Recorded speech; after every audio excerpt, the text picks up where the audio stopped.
Hi everyone, happy Bathurst week. I hope you guys all enjoyed the race on Sunday, the great race. We saw a lot of things happen from the start of the race, which was really awesome, to the end of the race, which ended in style. But the middle of the race, it's always a little bit boring because it just shows why strategy can win you the race at Bathurst. But we still had a decent amount of excitement.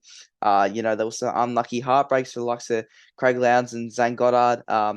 James Moffat and Cameron Waters and Brock Feeney and Jamie Whincup. All unfortunate things happen. The Brock Feeney thing was a bit more mechanical. Same with the Triple Eight car with the gear, the bracket that holds the gear lever on. So that one of the legs on it snapped, which caused the gear lever to fall forward. So that put Craig Lowndes and Zane Goddard out for a while.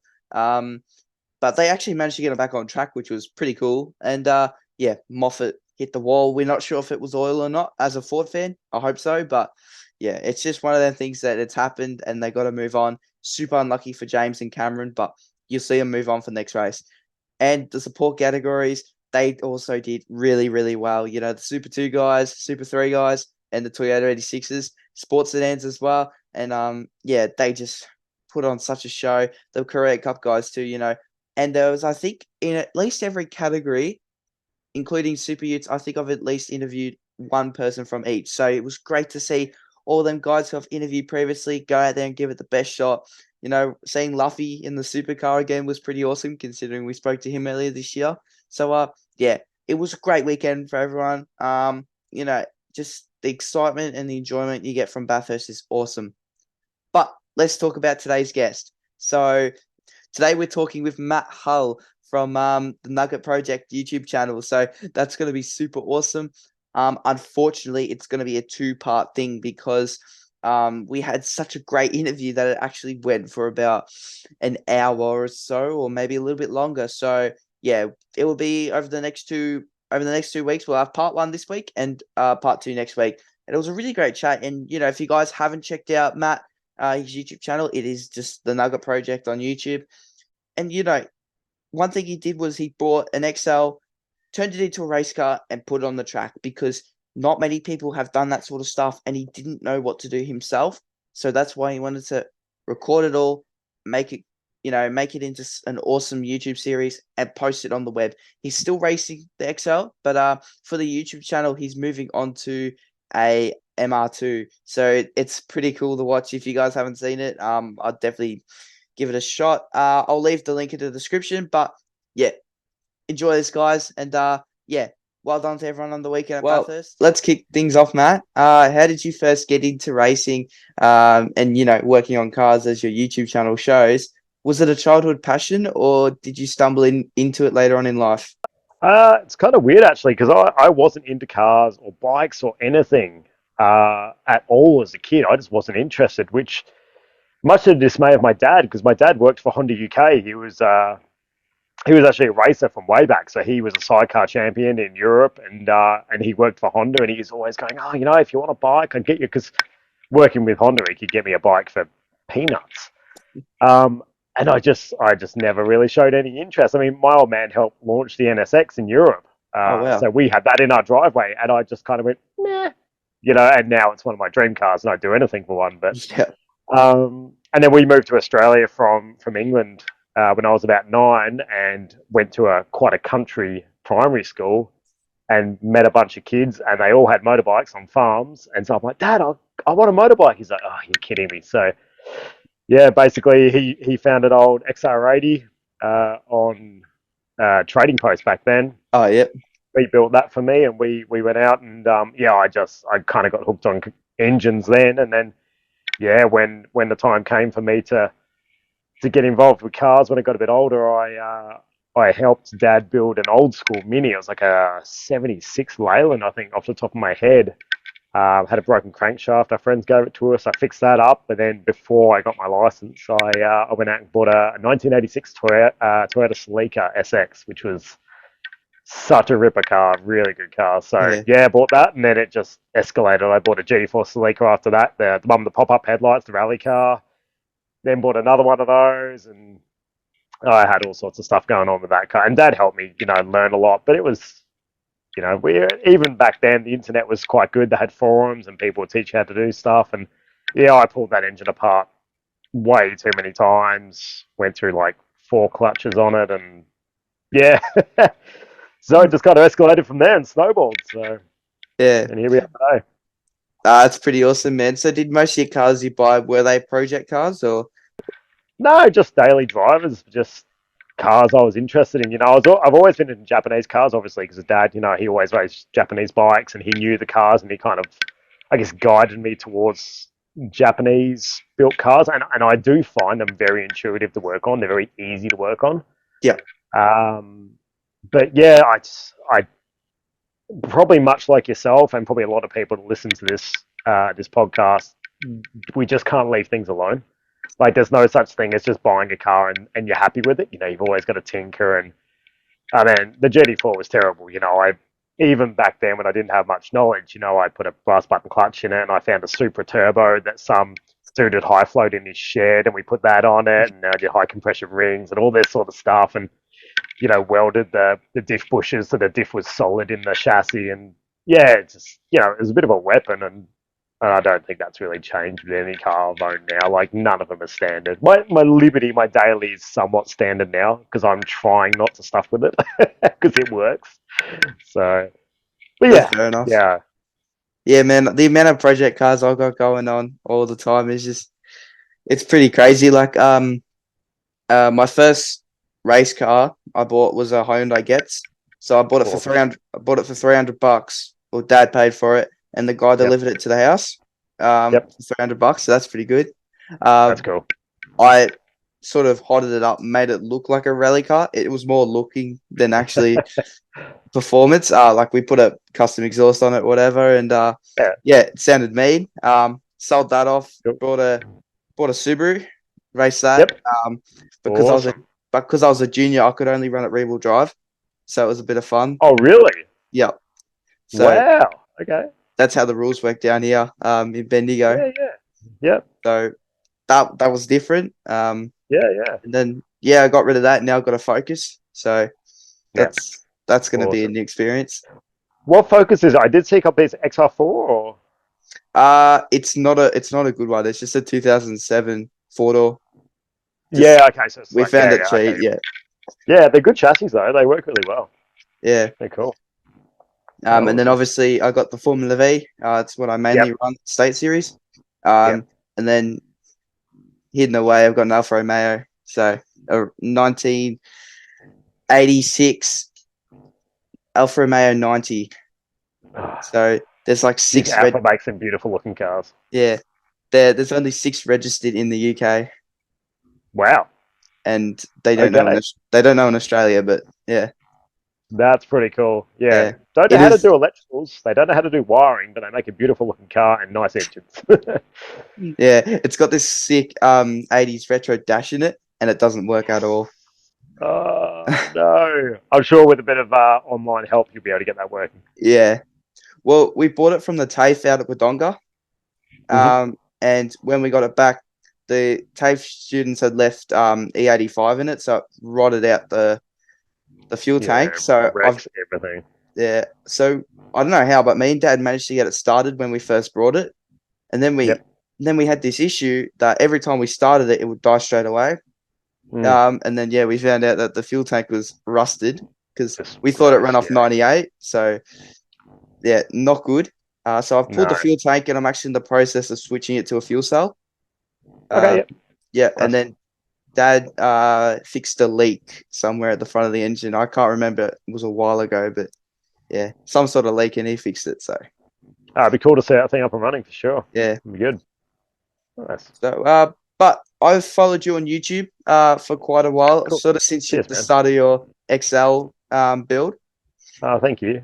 Um, but your channel's sort of become about building project cars on a budget. Mm. What's the most challenging or interesting budget friendly modification sort of build, like turning something and hotting it up in, what's sort of been your most challenging one so far?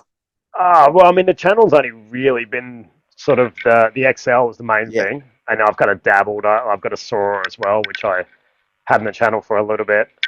And now I've got the MR2, which is definitely going to be the most challenging thing because I've got a 1984 MR2 which lived in a paddock for 20 years, and it is Swiss cheese. It is full of rust, and I'm going to learn how to fabricate and fix all the rust. So that is going to be the biggest challenge. The XL is obviously the majority of the channel and what that was all about. And the reason I did that is because when I wanted to get into XL racing, there really wasn't a lot of information. There was a couple of blog posts, but there really wasn't any videos, Yep. anything about how to build one of these cars. And I thought, if I'm going to do this, let's document it. So I documented it, not knowing if anybody'd watch it, and it seemed to take off pretty well. Like, it's not a huge channel, but it's going pretty good.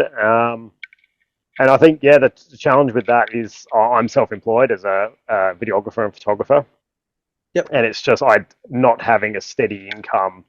Basically, when the money comes in, we do what we can, and then there'll be times where like literally there's just no cash at all, and so I think with most people's project cars, it always comes down to money. Yep. Because if you've got enough money, you can make a project car happen like that. But if you don't have the cash, and you're doing it all yourself. Like a lot of stuff was, like my first race seat was out of my mate Benry's car. He's got a S14 time attack car, and Yep. now S3 in it, and he upgraded his seat. So he goes, "Oh, I've got a Recaro sitting here. Like it's still good. You can have it for a couple $100." Like, awesome. So things like that really help. Yeah. But it's learning, I guess, to be thrifty and try to wait for those good marketplace deals and all that stuff, and also speaking to people and taking everyone's advice with a grain of salt, but taking everyone's advice and then sort Yep. of figuring out the common themes. Because this one thing I found is everybody would hit me up with advice. Not all of it was good, but you'll Yep. find if 10 people give you advice and there starts to be common themes, you're like, okay, that's definitely something that needs to be done. So, and that helps with the budget too. Just taking on that advice and working with that. So, yeah. Yeah. And the Nugget came a long way. And did when you sort of made the channel, did you ever think that you would now progress to a new car, or did you think it was just purely going to be about the Nugget? No, I honestly just thought it was going to be, the little Nug, little XL. That was always the deal. And I never actually knew how far this would go. Like, I Yeah. knew I wanted to get racing with it and all that sort of stuff. But, not the end goal, but my major goal was to go and race Bathurst, which is what I did this year, which was super exciting. And even though I do enjoy racing and I will keep racing, I feel for the channel that was kind of the crescendo. That was where we aimed to get this car built, get racing, and then progress the car. Because I built a new engine for it and all that sort of stuff, and got it actually fairly quick. And I reckon if I gave that car over to somebody talented on the track, it would be a little rocket because it does all right in my hands. But if I gave it to one of the top guys, I think it would still do well. Yeah. And then to go race at Bathurst kind of was I guess, the peak. And so, after that, I kind of went, well, I'm struggling to get time to race at the moment. My Mm. all personal life stuff, but my wife's back out doing night shifts, so I struggle to get weekends off and all that. So I went, well, let's keep the channel going. And I found this car that I've always wanted, a little AW11. I thought, well, let's try and do like a next level and build something else. So and the XL's still there. The XL still will be raced. Probably taking a bit of a break just the next few months while we sort stuff out. But yeah, I didn't think this would ever happen, but here we are. We're on to a Yeah. second car, and hopefully people enjoy it. So yeah. Yeah, definitely, man. And maybe could you tell us for the viewers who haven't watched the YouTube channel, Mhm. because how many subscribers you got? About 5,500. Yeah, 5,200 or something like that. Oh So yeah, it's yeah. all right. Yes. So Yeah. in case some of my followers haven't seen that, could you sort of give Yep. us the how it started and where the XL's at now? Like, just sort of, is Yeah. there a Sure. bit of a story to it? Yeah. So basically, I wanted to start racing. I've always enjoyed motorsport. Always wanted to do something. I looked at a bunch of different categories like the Pulsars, and even like 86s and Formula Ford and things like that. But obviously, that's the next level up, and there's big money in that. And the XL seemed like a fairly cheap thing to get into. Uh, Turns out it's not as cheap if you want to be up the front, but it's still to build a car and get out on track is still quite cheap. So I bought this car from a grandma for $600. I thought it just had a dud push out bearing on the clutch, but it turned out the gearbox is buggered. So went and got another gearbox and pick apart for $200, and then yeah, just built this car up and tried to do it as I said, thriftily. So I just filmed basically each episode of like, okay, I'm gonna do the gearbox obviously. So I went down to pick apart $200, put that in the car. Yep, that worked, and then I was lucky enough to be mates with a guy called Rob from RG Customs, and he did the cage for me. So he used to work for Gary Rogers Motorsport, building the cages for like Scotty McLaughlin and some of the big boys. Yep. And he's now gone solo as a fabricator. And so he said he actually reached out and said, do you want me to do your cage for you? I'm like, yes. And it is still one of the best cages in the field of XLs. Like everyone who looks at it goes, damn, this cage is good.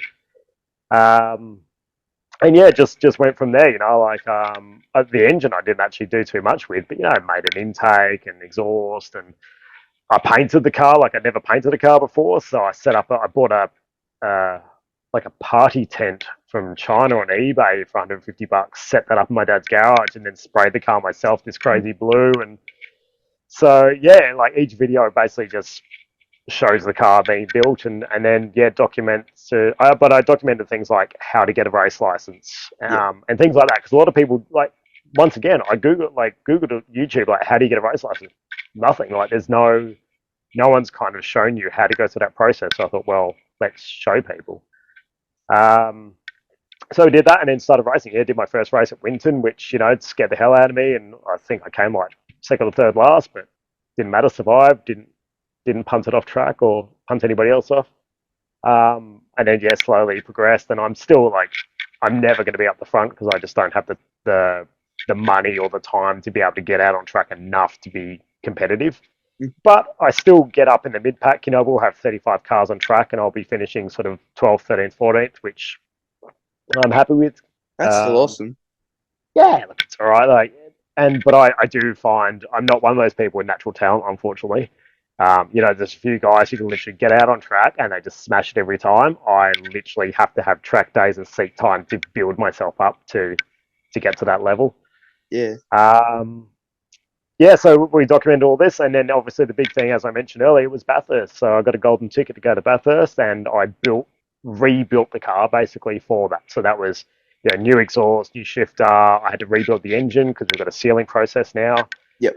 So I completely rebuilt another engine for it. Lots of things. The new Super Shock control suspension. I got buff tires for it, and yeah, just went all out on the car, still within the budget. And yeah, that was an amazing experience. And the car just did not skip a beat. It was amazing all weekend. So yeah, now we're here. So basically the story. Yeah, that's fair enough. And the car actually, for someone who built it on a budget, it actually looked very nice. And it's definitely a tricky thing. All race cars do. Don't get too close, man. It's a race car, Like it looks good from the side of track. Don't get too close. Yeah, that was like whenever you get a car wrapped, you like the day you get it, oh yeah, it looks good, and then by the time you actually get it out of the track, it's already got a few scratch marks on it, and you're like, oh. Yeah, that starts to peel up on the corners, and yeah. Like, yeah, what sort of inspired you to start the YouTube channel? Because that's really crucial to your motorsport story. Yeah, and once again, it was just nobody else was doing it, and I do refer to YouTube and Facebook groups and things like that a lot for doing anything, for doing builds. And yeah, I found it a bit, for a category that's a budget entry-level category that so many people really don't know what they're doing. Yeah. There just wasn't much information out there. And it's nothing against the category, it's just no one had really done it. So I thought, well, while I'm doing it, I'll put up what I'm doing. And not all of it was good stuff, by the way. Like some of it I failed miserably at. I tried to fix some engine mounts and they just turned to slop and I had to throw them in a bin. Like it was terrible. And then I found another kit of polyurethane and redid those and they work. So I figured it was a good way for people to learn from my mistakes and my wins, and then they can kind of deal with their own, do it their own way. And I've had so many people, like literally hundreds of people message me and say, thanks, your videos have really helped, and ask for a bit of advice and stuff. So yeah, it's really nice that I have helped other people out. Yeah. Because motorsport's a beautiful thing. Like it's such a good thing to get involved in, but it is as you'd know, it is super daunting. Hey, like when you first get into it, it is Yeah, scary. yeah, Um, and so to have like, even if we've never met, at least this person on YouTube who's going through the same thing, you kind of feel. And I'm very honest. Like I'm honest when I'm terrified on track. Like, and to this day, I still absolutely crap myself sitting on the dummy grid. Like yeah, my heart's going a million miles an hour, and I'm honest about that on the videos. Like this stuff still scares me, and I think that's a good thing. Put you out your comfort zone. yeah, So yeah, to share that with other people and let other people know that this is normal. Like it's confusing. Like you rock up at a track, you don't know where you're going, you don't know who to speak to. This is yeah, normal stuff, and share that with everyone, and hopefully it helps them take that leap and get into motorsport. yeah. So yeah, I've been racing since I was 8 years old, and I reckon every time I've got on the dummy grid, it's yeah. not the same. It's just butterflies, Oh, dude. or you try planning Yep. for scenarios that never happen. You start thinking about every nut and bolt you may Yeah, not have done up. Oh, dude, it's the worst. Yeah, uh, it's the yeah, worst, but it's the best at the same time. yeah. That's why I got one of well, a couple of my mates to come and help me, because at least they Yeah. work they work it on Trans Am. So I was like, oh well, Okay. Yeah. at least they have to do up their nuts and bolts on them cars, so they got half an idea. Yeah. That's it. It's good. One of the things I found, I don't actually have it in the car anymore, but I did have comms for a while. Yep. I am looking at doing a new comm system, but having the comms and being able to chat to someone while I was on a dummy grid helped calm nerves so much. Like we just talk absolute rubbish, but it was good, just to be Yeah. able to chat to someone. Because when you're sitting in that car, hot and sweaty in your suit, just waiting, it's a nerve-wracking time. Yeah. Well, I've actually never had comms because Formula V doesn't allow it. So it's No, that's you true. sit Yeah. there with your thoughts, and if you have a race receiver, you listen to the clerk of course talking Yep. about the other race. So Yep. it Yep. yeah, it's something I'm used to though, because even in go karting there was no radio communication. Of So course. Yeah. yeah, Yeah. you just got to sort of prepare yourself. Like I'll admit, like when you go on track, the butterflies you get, the nerves are incredible. Oh man, rolling up to the grid, ready for the start. Do you do rolling starts in Formula? No, we do Um, standing, but I've done Standing. Yeah. rolling. Yeah. Okay, Rolling well, even for starts, doing the yeah, standing starts, like when you're rolling up and you're ready to grid up, like that is so nerve wracking. When you're sitting there waiting, it's terrifying. yeah. So Because turn one's always a scary one. yeah, I'm not sure what you guys do, but I'm not sure if you do you use handbrakes on the start? Do you hold the handbrake on and then drop I it, do, or yeah. yeah, It depends on the track, but like at Phillip Island, because there's a little bit of a roll. It's my favourite track and the one I race yeah, the most. Is I usually just keep the handbrake on a little bit, ready for yeah, because it's front wheel drive, so it's you kind of keep the brake on a bit and then yeah? drop it. Yeah.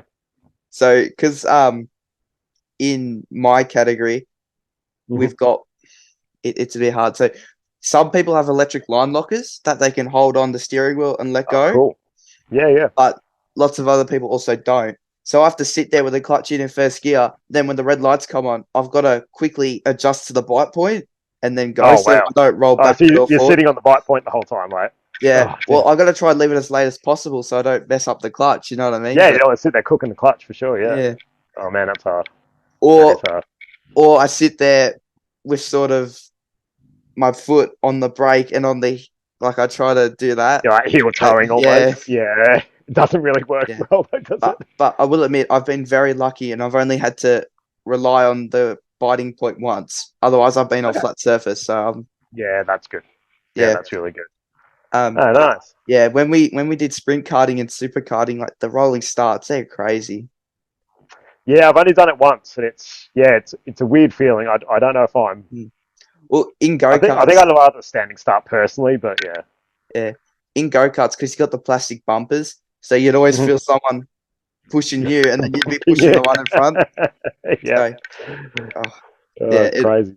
it always ended in disaster, and then I can imagine. yeah, and then in the Formula V's, we're pretty good for lap one incidents.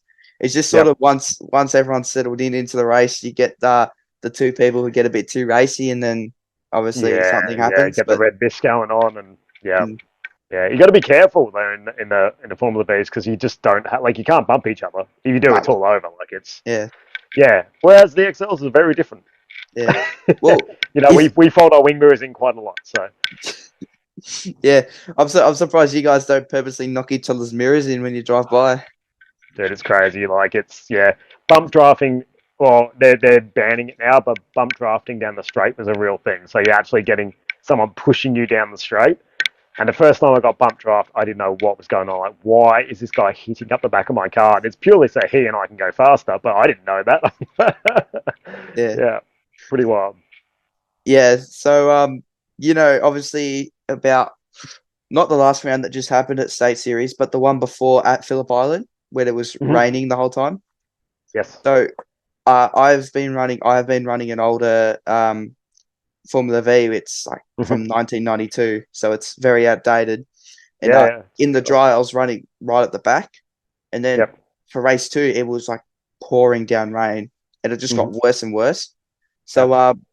oh yeah, I started 18th, and then by the end of lap two, I was in P8, and it's like, That's awesome. but when you're driving and passing people, you got to be so careful because they start moving around, and we can't say anything because our mirrors are like that wide. Yeah, that's tiny. So Yeah. yeah, Yeah.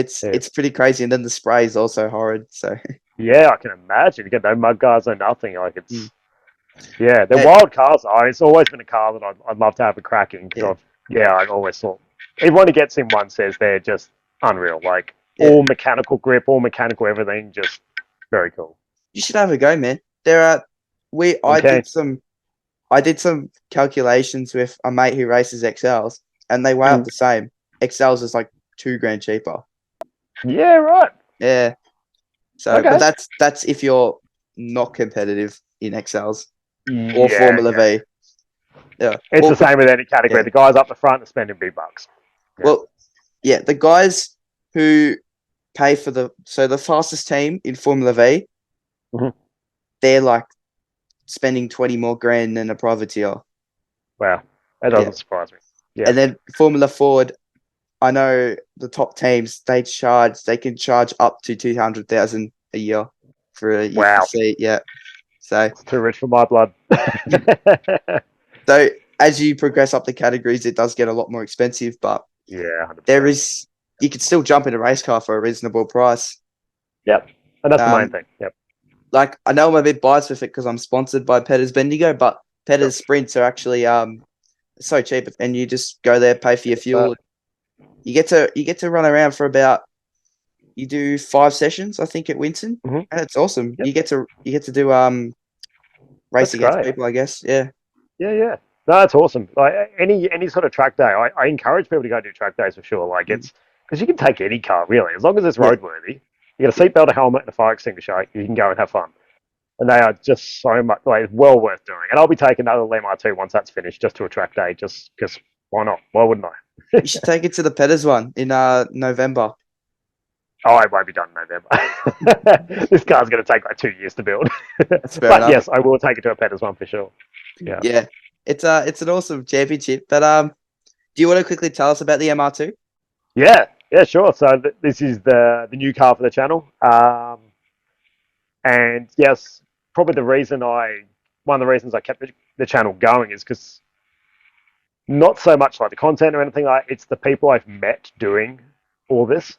So since I started the Nugget Project, I've made some really good mates. Like I've got two mates in South Australia, there's absolute legends. I've got my mate Ryan here in Victoria, who reached out to me. He was doing tyres at the time, and I've got my friends over in Perth, Brett Peters from Lux Performance, and so I didn't want any of that to stop with kind of finishing up the Excel to a point. I wanted to sort of do another car and branch out a bit and see kind of who else I could meet and what other opportunities I could do. Like it's this is something different. This is a non-racy thing, but it's a different, hopefully a different audience, and yeah, get to meet some new people. So that's kind of the reason I did this.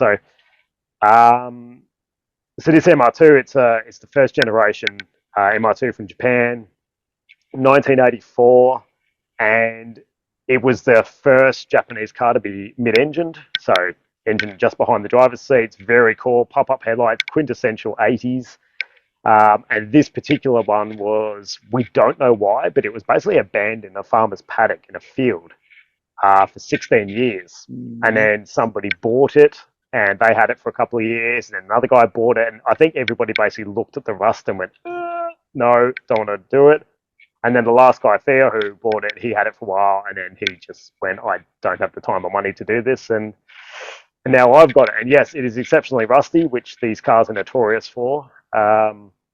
And so I've got it stripped down to the shell now, and I'm going to learn how to do all the rust repair. I've got the engine stripped down, which the episode just came out today, actually. So that was stripping the engine down. It looks pretty good. Just needs some big end bearings. And yeah, I'm basically going to build this car up to be a fun street car / do a bit of track stuff with it. But it's kind of also to show that you can build. So like the last one was you can build a race car for a budget. This one is you can build somewhat of a dream street car, because like the Japanese golden era cars are now getting very expensive and very hard to get. And this is one of those cars. So to be showing people that you can do this yourself in your garage with minimal tools on a budget, and have one of these golden era cars, So yeah. hopefully it works out. So you consider yourself a bit of a JDM fan? Yeah, I'd say so. Yeah, I've got the Sora, which is a 1999 model. It's a factory manual 1JZ. It's one of the rare ones.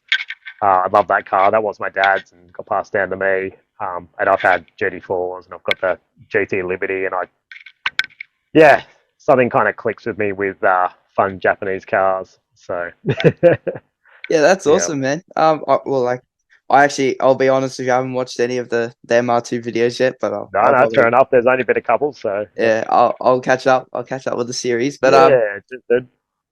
Yeah, I did see you did an enduro at Sandown not long ago. How did that go? Yeah, no, that was good. So once again, I didn't know whether I'd be racing again this year, and I'm sponsored by Protex Brakes. They do some phenomenal stuff, and John from Protex, he co-owns this car, and it's a Honda Accord Euro they bought for $1,500 with hail damage. Yeah. Stripped it out, did a cool livery on it, exhaust intake, all that sort of stuff, and fuel rails and injectors. And they said, "Oh, do you want to come along and do this budget enduro at Sandown?" I'm like, sure. So it's a regularity event.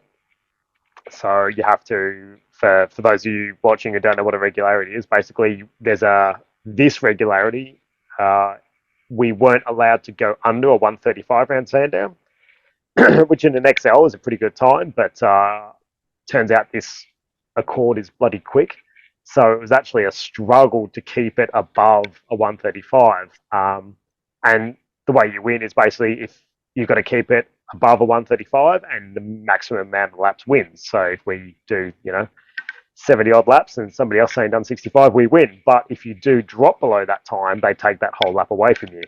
And you can also get penalised for doing other things. Like I got told off because I was way too fast on one lap and I slowed right down before the finish line, so I didn't go under the time.